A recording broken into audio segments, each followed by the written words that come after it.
Welcome to ఆకేర్ news.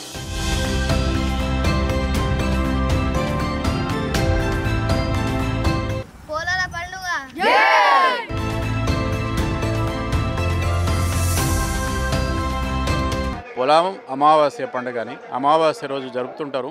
గతంలో 100 సంవత్సరాల నుంచి జరుగుతున్నప్పటికీ కూడా ఈ పండుగని కేవలం ఈ ఆదిలాబాద్ జిల్లాల వరకే పరిమితమైంది. కానీ ఇప్పుడు మాత్రము జిల్లా కలెక్టర్ రాజర్షి షా ఒక ప్రత్యేకమైన నిర్ణయం తీసుకున్నారు. ఈ నిర్ణయం ప్రకారము అధికారికంగా ఈ పండుగని ఏర్పాటు చేయాలని భావించారు. అందుకోసము ఇటీవలనే ఈ గ్రామాన్ని సందర్శించి అందుకు సంబంధించిన ఏర్పాట్లు చేయాలని అధికారులను ఆదేశించారు. అందుకు అనుగుణంగానే జిల్లా యంత్రాంగం అంతా ఇక్కడికి వచ్చి చేరింది. ఇక్కడ అనేక రకాల ఆట పాటలతో ఈ పండుగను జరుపుతున్నారు. పొలాల అమావాస్య చాలా ఘనంగా జరుపుకుంటున్నాము.